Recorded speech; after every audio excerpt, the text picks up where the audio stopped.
Answer ಮಾಡಿದಂಥ ರೀತಿ ಅಂದರೆ ಸಾಮಾನ್ಯವಾಗಿ ಕೋಟ್ಯಾಂತರ ರೂಪಾಯಿ ಹಾಕಿರ್ತಾರೆ ಸಿನಿಮಾಗೆ. ಆ ಸಿನಿಮಾಗೆ ಏನೇ ಒಂದು ಸ್ಟೇಟ್ಮೆಂಟ್ ಕೊಟ್ಟರು ಕೂಡ ಅದ್ರ ಮೇಲೆ ಎಫೆಕ್ಟ್ ಆಗುತ್ತೆ ಅಂತ ಯೋಚನೆ ಮಾಡಿ ಹೇಳೋಕ್ಕೆ ಹಿಂದೆ ಮುಂದೆ ನೋಡೋ ರೀತಿಯಲ್ಲಿ ಬ್ಯಾಲೆನ್ಸ್ ಮಾಡಿ ಮಾತಾಡೋದನ್ನು ನಾವು ಕಂಡಿದ್ವಿ. ಬಟ್ ಭಾಷೆ ಅಂತ ಬಂದಾಗ ನೀವಿಬ್ಬರು ಕೊಟ್ಟಂಥ answer so really great and ಅಭಿನಂದನೆಗಳು ನಿಮ್ಮಿಬ್ಬರಿಗೂ. ಹೇಳಿದ್ದು ಯಾರಿಗೂ ಹರ್ಟ್ ಆಗಬೇಕು ಅಂತಲ್ಲ, ನಮ್ಗೆ ಹರ್ಟ್ ಆಗಿದೆ. ಸೊ ಅದಕ್ಕೆ ಆ ಥರ ಮಾತಾಡಿ ನಮ್ಮ ತಾಯಿ ನಮ್ಮ ಕನ್ನಡ ನಮ್ಮ ಲ್ಯಾಂಗ್ವೇಜ್ ಅಂತ. Thank you.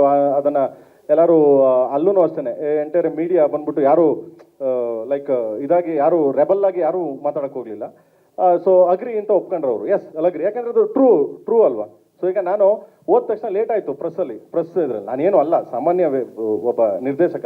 ಬಟ್ ನಾನು ಹೋದ ತಕ್ಷಣ ಕೇಳಿದೆ, ಸರ್ ಇಫ್ ಎನಿ ಲೇಟು ನನ್ನಿಂದ ಲೇಟ್ ಆಗಿದೆ, ನನ್ನ ಟೀಮಿಂದ ನಮ್ಮ ಕೆವಿನ್ ಪ್ರೊಡಕ್ಷನ್ ಆಗಲಿ ನಮ್ಮ ಟೀಮಿಂದ ಲೇಟ್ ಆಗಿದೆ, ಸಾರಿ ಸರ್. ತಪ್ಪೇನಿದೆ ಸರ್ ಅಲ್ವಾ? ಸಾರಿ ಕೇಳೋದು ತಪ್ಪೇನಿಲ್ವಲ್ಲ, ಅದೇನು ದೊಡ್ಡತನ ಇದೆ, ಅದು ದೊಡ್ಡ ಬೆಳೆ. ಅದಕ್ಕೆ ಕಮಲ್ ಸರ್ ಒಂದು ಸಾರಿ ಕೇಳಿದ್ರೆ ಸರೋಗಿರೋದು ಅಂತ ಕೇಳಿದೆ ಅಷ್ಟೇ ಪ್ರೀತಿಯಿಂದ. ಬಟ್ ಅವರು ಅಗ್ರಿ ಮಾಡಿದ್ರಲ್ಲ, ಇರೋರಲ್ಲ ಅವರು ಅಗ್ರಿ ಮಾಡಿದ್ರು ಅದನ್ನ, ಅಷ್ಟೇ ಸಿಂಪಲ್. ರಮೇಶ್ ಅರವಿಂದ್ ಸರ್ ಒಂದು ಪ್ರಶ್ನೆ. ರಮೇಶ್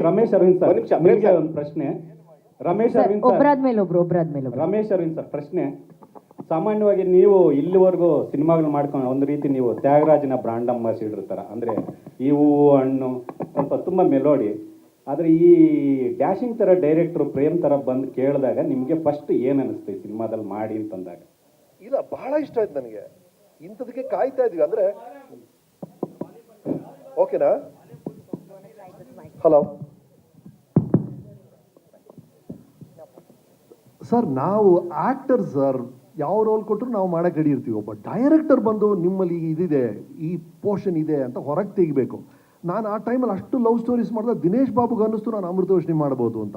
ಅದೇ ಥರ ಈ ಟೈಮಲ್ಲಿ ಈ ಥರ ಮಾಡೋಕ್ಕೆ ಪ್ರೇಮ್ಗೆ ಅನಿಸಿದೆ ನನಗೆ ಈ ಥರ ಸೂಟ್ ಆಗುತ್ತೆ ಅಂತ. ಹಾಗಾಗಿ ಡೈರೆಕ್ಟರ್ಸ್ ಎಲ್ಲ ಡೈರೆಕ್ಟರ್ಸ್ ಕೈಲಿದೆ. ಆ್ಯಕ್ಟರ್ಸಿಂದ ನಾವು ಏನು ಮಾಡ್ಬೋದು ಅಂತ we are just like clay, ಯಾರು ಹೆಂಗೆ ಬೇಕಾದ್ರೂ ಮೌಲ್ಡ್ ಮಾಡ್ಬೋದು. ಇವ್ರು ಬಹಳ ಬ್ಯೂಟಿಫುಲ್ ಆಗಿ ಈ ಧರ್ಮ ಅನ್ನೋ ಪಾತ್ರದಲ್ಲಿ ಮೌಲ್ಡ್ ಮಾಡಿದ್ದಾರೆ. ನನಗೆ ಆ ಪಾತ್ರದ ಹೆಸರೇ ಇಷ್ಟ. ಪಾತ್ರ ಬಿಡಿ, ಆ ಧರ್ಮ ಅಂತ ಹೆಸರಿಟ್ಟಿದಾರಲ್ಲ ಅದೇ ಭಾಳ ಇಷ್ಟ ಆಯ್ತು ನನಗೆ. ಎಲ್ಲವೂ ಅಚ್ಚುಕಟ್ಟ ನಡಿಬೇಕು ಅಂತ ಕೇರ್ ಮಾಡುವಂಥ ಕ್ಯಾರೆಕ್ಟರು ಏನೇನಾಗುತ್ತೆ ಅಂತ ನೀವು ಚಿತ್ರದಲ್ಲಿ ನೋಡ್ತೀರಿ. ಭಾಳ ಇಷ್ಟ. ಪ್ರೇಮ್ ಸರ್, ನನ್ನ ಪ್ರಶ್ನೆ. ಪ್ರೇಮ್ ಸರ್ ಇಲ್ಲಿ ಪ್ರೇಮ್ ಸರ್ ಇಲ್ಲಿ ಅಶ್ವಥ್ ಅಂತ ಹೇಳಿ ಫ್ರೀಡಮ್ ಟಿವಿಯಿಂದ ನಾನು ನಿಮ್ಮನ್ನ ಅಮಿತ್ ಶಾ ಮತ್ತೆ ದೇವೇಗೌಡರಿಗೆ ಕಂಪೇರ್ ಮಾಡ್ತೀನಿ. ಯಾಕೆ ಅಂತ ಕೇಳಿ, ರಾಜಕಾರಣದಲ್ಲಿ ಅವರು ಒಂದಷ್ಟು ಸ್ಟ್ರಾಟಜಿಗಳನ್ನ ಮಾಡ್ತಾರೆ. ಯಾರನ್ನ ಹೆಂಗೆ ಕಟ್ಟಾಕ್ಬೇಕು ಅಥವಾ ಯಾರನ್ನ ಅಂದರೆ ಸೋಲಿಸ್ಬೇಕು, ಈ ರೀತಿಯಾದಂಥ ಒಂದಷ್ಟು ಸ್ಟ್ರಾಟಜಿಗಳು ಮಾಡ್ಕೊಂಡು ಬರ್ತಾರೆ. ಬಟ್ ಸಿನಿಮಾದಲ್ಲಿ ನೀವು ಪಬ್ಲಿಸಿಟಿ ಗಿಮಿಕ್ ಮಾಡೋದ್ರಲ್ಲಿ ಚಾಣಕ್ಯರಂತೇಳಿ ಒಂದು ಹೆಸರು ಕೂಡ ಇದೆ. ಅಂದರೆ ಪಬ್ಲಿಸಿಟಿ ಮಾಡೋದ್ರಲ್ಲಿ ಎತ್ತಿದ ಕೈ, ಪ್ರೇಮ್ ಒಂದು ಸಣ್ಣ ಒಂದು ಫೋಟೋ ಇಟ್ಕೊಂಡು ಅದನ್ನು ಯಾವ ರೀತಿ ಪ್ರಮೋಟ್ ಮಾಡಬೇಕೋ ಅದೆಲ್ಲವನ್ನೂ ಕೂಡ ಮಾಡ್ತಾರೆ ಅಂತ ಒಂದು ಮಾತಿದೆ. ಆದರೆ ಇನ್ನೊಂದೇನಪ್ಪ ಅಂತಂದರೆ, ಪಬ್ಲಿಸಿಟಿಗೆ ಇಂಪಾರ್ಟೆನ್ಸ್ ಕೊಟ್ಟಷ್ಟು ಕತೆಗೆ ಇಂಪಾರ್ಟೆನ್ಸ್ ಕೊಡ್ತಾರಾ ಅನ್ನೋದು ನನ್ನ ಪ್ರಶ್ನೆ. ಒಂದು ನಾನು ಪ್ರತಿ ಸಿನಿಮಾ ಮಾಡಿದ್ದು ಅಷ್ಟೇ, ಎಲ್ಲ ಸಿನಿಮಾಗಳನ್ನು ತೊಗೊಂಡೋಗಿ ರೀಚ್ ಆಗಬೇಕು ಜನಗಳಿಗೆ ಅಂತ ಮಾಡ್ತೀನಿ ನಾನು ಯಾವುದೇ ಆಗಲಿ. ಯಾಕೆಂದರೆ ನಾನೊಬ್ಬ ಮಾರಾಟಗಾರ. ನಾನು ಏನಾದರೂ ಒಂದು ವಸ್ತು ಮಾರ್ತೀನಿ ಅಂತಂದರೆ ಅದನ್ನು ನಾನು ಹೇಳಲೇಬೇಕು. ಸೊ ಹಿಂಗಿದೆ ನನ್ನ ವಸ್ತು, ಹಿಂಗಿದೆ, ಹಣ ತಗೊಳ್ಳಿ. ರಸ್ತೆಲಿ ಹೋಗಿ, ಈಗ ಒಬ್ಬ ಸೈಕಲಲ್ಲಿ ಹಾಕೊಂಡು ಯಾವುದೋ ಒಂದು ತರಕಾರಿ ಮಾರ್ಕೊಂಡು ಹೋಗಲಿ, ಯಾವುದೊಂದು ಬೇರೆ ಏನೇ ಮಾರ್ಕೊಂಡು ಹೋಗಲಿ, ಕೂಕೊಂಡು ಹೋಗ್ತಾನೆ ಅವನು, ಇದಿದೆ ಅದಿದೆ ಅಂತ. ಅವರು ಒಂದು ಸರಿ ತಗೋತಾರೆ, ಒಂದು ಸರಿ ತಗೊಂಡು ಅವನ ಹತ್ರ ಚೆನ್ನಾಗಿತ್ತು ಅಂದ್ಕೊಳ್ಳಿ, ಮತ್ತೆ ಮಾಡೇ ಸಹ ಕಾಯ್ತಾ ಇರ್ತಾರೆ ಹೊಸಲ್ಲಿ ಬಂದ್ಬಿಟ್ಟು, ಬರ್ತಾನೇನೋ ಅವನು ಅಂತ. ಆ ಥರ ವ್ಯಕ್ತಿ ನಾನು. ಆ ಥರ ಯಾರು ಕಾಯ್ತಾನೆ ಇರ್ತಾರೆ. ಯಾಕೆಂದ್ರೆ ಇವತ್ತಿನವರೆಗೂ ನಾನು ಯಾರಿಗೂ ಮೋಸ ಮಾಡಿಲ್ಲ, ಯಾರಿಗೂ ತೊಂದರೆ ಕೊಟ್ಟಿಲ್ಲ. ಎಲ್ಲ ಸಿನಿಮಾಗಳು ಚೆನ್ನಾಗಿ ಹೋಗಿದೆ. ಅದೇನೋ ಗೊತ್ತಿಲ್ಲ, ಕೆಲವು ಈಗ ನೀವು ಕೇಳಿದ್ರಲ್ಲ ಆ ಥರ ಮಾತಾಡ್ಬೋದು. I don't know really. ನನ್ನ ಹಾಕೊಂಡು ಸಿನಿಮಾ ಮಾಡಿದ ಪ್ರೊಡ್ಯೂಸರ್ಸ್ಗಳೆಲ್ಲ ಚೆನ್ನಾಗಿದ್ದಾರೆ. Is good, well make money and everything is good. Cinema ಜನ ನೋಡಿದ್ದಾರೆ.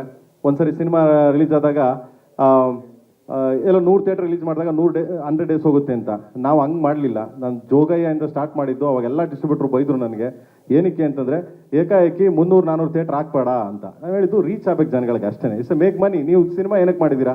ಒಂದು ಉದ್ದೇಶ ಜನಕ್ಕೆ ತಲುಪಬೇಕು, ಅದರಿಂದ ಏನಾದರೂ ಒಂಚೂರು ಕಲಿಬೇಕು, ಅದರಿಂದ ನಿರ್ಮಾಪಕ ಅನ್ನದಾತ ಅವನಿಗೂ ದುಡ್ಡು ಬರಬೇಕು, ಮತ್ತು ಒಂದು ಫ್ಯಾಕ್ಟ್ರಿ ನಡೆದಂಗೆ ನಡೀತಾ ಇರ್ತದೆ, ಎಲ್ಲರಿಗೂ ಕೆಲಸ ಆಗುತ್ತೆ. ದಟ್ ಇಷ್ಟೇ ಇಂಪಾರ್ಟೆಂಟ್ ನಾವು ಮಾಡೋದು. ಅದು ಬಿಟ್ಟರೆ ಈ ಮಿಕ್ಕಿದೆಲ್ಲ ಗಿಮಿಕ್ಕು, ಅದು ಸರಕು ಪರಕು ಅವೆಲ್ಲ ಯಾರು ಏನು ಬೇಕಾದ್ರೂ ಹೆಸರುಗಳು ಕೊಟ್ಕೊಳ್ಳಿ. I don't want. ನನಗೆ I don't care about. Prem sir, right. Keerthi Patil, ಅಂದರೆ ಸಿನಿಮಾದಲ್ಲಿ ಈಗಾಗಲೇ 7 ಸ್ಟಾರ್ಸ್ನ ರಿವೀಲ್ ಮಾಡಿದ್ದೀರಾ. 8th ವಂಡರ್ನ ತುಂಬ ಸರ್ಪ್ರೈಸ್ ಆಗಿಟ್ಟಿದ್ದೀರಾ. ಅಂದರೆ ನಾನು ಹೇಳಕ್ಕೆ ಹೊರಟಿರೋದು, ಇತ್ತೀಚೆಗಷ್ಟೇ ಸುದೀಪ್ ಸರ್ ಸುದ್ದಿಗೋಷ್ಠಿಯಲ್ಲಿ ಈ ಪ್ರಶ್ನೆ ಕೇಳಿದಾಗ ಪ್ರೇಮ್ ಅವರು ಅಷ್ಟು ಖರ್ಚು ಮಾಡಿ ಸುದ್ದಿಗೋಷ್ಠಿ ನಡೆಸ್ತಾರೆ. ಸೊ ಕೇಡಿನಲ್ಲಿ ನಾನು ಇದೀನೋ ಇಲ್ಲೋ ಪ್ರೇಮ್ ಅವ್ರನ್ನೇ ನೀನು ಈ ಪ್ರಶ್ನೆ ಕೇಳಬೇಕು ಅಂತ ಹೇಳಿದ್ರು. ಅದನ್ನ ಯಾವ್ದಾದ್ರು ಅದು ನಿಜನೇ ಆದ್ರೆ ನಾನು ಅವ್ರನ್ನೇ ಸಾರ್ನೆ ಕರ್ಕೊಂಡು ಕೂರಿಸ್ತೀನಿ, ಅವಾಗಲೇ ಅವ್ರು ಕೇಳೋರು ಅಂತ. ಸರ್ ಇದರ ಇಲ್ಲ, ಅದನ್ನ ಹೇಳಿದ್ರೆ ಚೆನ್ನಾಗಿರುತ್ತೆ. ಅಲ್ಲ, ಅದು ನಾನು ಅದನ್ನೇ ಹೇಳ್ತಾ ಇರೋದು. ನಾನು ಇದ್ರೆ ನಾನು ಖಂಡಿತವಾಗ್ಲೂ ಅವ್ರನ್ನೇ ಕರ್ಕೊಂಡು ಕೂರಿಸ್ತೀನಿ. You can clue sir, clue ಕೊಡ್ಬೋದಲ್ಲ. ಏನ್ ಕ್ಲೂ ಕೊಡ್ತೀಯಪ್ಪ? ಇದ್ರೆ ನಾನು ಹೇಳ್ದಲ್ಲ, ಇದ್ರೆ ಕೂರಿಸ್ತೀನಿ ಖಂಡಿತ ಆಗ್ಲಿ. ಸರ್ ಜುಲೈ 17th ಶೂಟಿಂಗ್ ಮಾಡ್ತಾ ಇದ್ದಾರಲ್ಲ ಸರ್ ಸುದೀಪ್ ಜೊತೆ. ರಿಲೀಸ್ ನಾವೆಲ್ಲ ಕಷ್ಟಪಟ್ಟು ಆಡಿಟ್ಗೆ ಬಂದ್ಬಿಡ್ತೀವಿ. ಅಲ್ಲ, ಎಷ್ಟು ಇನ್ಫಾರ್ಮೇಶನ್ಸ್. ಐ ಥಿಂಕ್ ಎಲ್ಲರೂ ಶಾರದಾ ಮ್ಯಾಮ್ನೇ ಪ್ರಶ್ನೆ ಕೇಳ್ಬೇಕು, ಎಷ್ಟು ಇನ್ಫಾರ್ಮೇಶನ್ಸ್ ಇಟ್ಕೊಂಡಿದ್ದಾರೆ. ಓಕೆ, ಧ್ರುವ ಸರ್ ಇದ್ದಾರೆ, ರೀಶ್ಮಾ ಅವ್ರು ಇದ್ದಾರೆ. ಪ್ರಶ್ನೆ ಏನಾದ್ರು ನೀವು ಇಲ್ಲಿ ವಿಜಯ್ ಸಾಕಷ್ಟು ಸ್ಟಾರ್ಗಳ ಜೊತೆಗೆ ಕೆಲಸ ಮಾಡಿದಿರಿ ಕನ್ನಡದಲ್ಲಿ. ಸೊ ಈಗ ಬಾಲಿವುಡ್ಡಿಂದ ಸಂಜಯ್ ದತ್ ಮತ್ತು ಶಿಲ್ಪಾ ಶೆಟ್ಟಿ ಅವರ ಜೊತೆ ಕೆಲಸ ಮಾಡುವಾಗ ನಿಮ್ಮ ಭಾಷೆ ಅವರ ಜೊತೆಗೆ ಹೇಗಿತ್ತು? ಅವ್ರನ್ನ ಹ್ಯಾಂಡಲ್ ಮಾಡೋದು ಸುಲಭ ಆಗಿತ್ತಾ, ಕಷ್ಟ ಆಗಿತ್ತಾ? ನಂದೆಲ್ಲ ಅರ್ಧಂಬರ್ಧ ಇಂಗ್ಲೀಷು ಗುರುವೆ.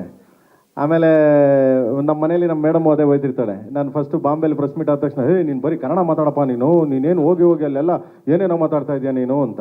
ಇಲ್ಲಮ್ಮ, ಆದಷ್ಟು ಟ್ರೈ ಮಾಡ್ತೀನಿ. ನಂದು ಕನ್ನಡ, ನಾನು ಹುಟ್ಟಿದ್ದು ಕನ್ನಡ, ನಾನು ಬೆಳೆದಿದ್ದು ಕನ್ನಡ, ನಾನು ಕನ್ನಡ ಸಿನಿಮಾ ಇಲ್ಲೇ ಮಾಡೋದು, ಇಲ್ಲೇ ಸಾಯೋದು ಕೊನೆಗೆ ನಾವು. ಬಟ್ ಎಲ್ಲಾದರೂ ಹೋಗಿ ಅವ್ರಿಗೆ ನಮ್ಮ ಕನ್ನಡನ ಕಲಿಸ್ಬೋದು, ಇಲ್ಲಾಂದ್ರೆ ಅವ್ರ ಭಾಷೆ ಸ್ವಲ್ಪ ಎಲ್ಲ ಮಾತಾಡಿದಾಗ ಅವ್ರಿಗೂ ಸ್ವಲ್ಪ ಖುಷಿ ಆಗುತ್ತೆ. ಈಗ ನಮ್ಮಲ್ಲಿ ಬಂದಾಗ ನಾವು ಕನ್ನಡ ಮಾತಾಡ್ತೀವಿ ಅಂತ, ಈಗ ಸಂಜು ಬಾಬಕಲ್ಲಿ ಮಾತಾಡಿಸ್ದೆ ಕನ್ನಡ. ಸೊ ಎಷ್ಟು ಖುಷಿ ಆಯ್ತು ನಮ್ಮೆಲ್ಲರಿಗೂ. ಸೊ ಹಂಗೆ ನನ್ನ ಎಕ್ಸ್ಪ್ರೆಷನ್ ನಾನು ಹೇಳ್ತಾ ಇದ್ದೀಗ ರಮೇಶ್ ಸರ್ ಅಂದರೆ ರಮೇಶ್ ಸರ್ಗೆ ಚೆನ್ನಾಗಿ ಗೊತ್ತು. ರಮೇಶ್ ಸರ್ಗೆ ಹೇಳ್ತೀನಿ, ಹೌದಾ ಗುರುವೆ, ಬಾ ಗುರುವೆ, ಏನು ಮಾಡ್ಬೇಕು ಗುರುವೆ ಅನ್ನೋ ಬರೋರು. ಅವರು ಎಂಟ್ರಿ ಆದ್ರೆ ಒಂಥರ ಲೈಕ್ ಎಷ್ಟು ಎನರ್ಜಿ ಅಂದರೆ ನಮಗೆ 100% ಇದ್ರೆ 1000% ತರೋರು ಅವ್ರು. ಅವ್ರಿಗೆ ಅಷ್ಟು ಎಂಕರೇಜ್ ಮಾಡೋರು. ಬಟ್ ಲ್ಯಾಂಗ್ವೇಜ್ ಬಂದಿಲ್ಲ ಅಂದ ತಕ್ಷಣ ನನ್ನ ಫೇಸ್ ನೋಡೋರು, ನಾನು ಏನು ಎಕ್ಸ್ಪ್ಲೇನ್ ಮಾಡ್ತಿರ್ತೀನಿ. ಸೊ ಅದನ್ನು ಫೇಸ್ ನೋಡ್ಕೊಂಡು ಅವರು ಗ್ರಾಫ್ ಇಟ್ಕೊಂಡು ಮಾಡ್ಕೊಂಡು ಹೋಗೋರು. ನಾನು ಆ್ಯಕ್ಟ್ ಮಾಡಿ ತೋರಿಸ್ತಿದ್ದೆ ಅವ್ರಿಗೆ. ನನಗೆ ಗೊತ್ತಿಲ್ಲ ಅಂದರೆ ನಾನು ಆ್ಯಕ್ಟ್ ಮಾಡ್ಬಿಡ್ತೀನಿ ಗುರುವೆ. ಸೊ ಇನ್ನೇನು ಮಾಡ್ತೀರಾ? ಸ್ವಾದಿಷ್ಟತೆಯ ಸ್ವಾದ, ತಾಜಾತನದ ಆಹ್ಲಾದ, ಉತ್ತಮ ಆರೋಗ್ಯ ಮತ್ತು ಹೆಚ್ಚಿನ ರೋಗ ನಿರೋಧಕ ಶಕ್ತಿಯ ವೃದ್ಧಿಗೆ ಈಗ ನಿಮಗೆ ಸಿಗುತ್ತಿದೆ ಉತ್ತಮ ಗುಣಮಟ್ಟದ ಪೌಷ್ಟಿಕಾಂಶ Shri Vaidik millet health mix. ಇದು ಸಿರಿಧಾನ್ಯಗಳ ಸಂಪತ್ತು.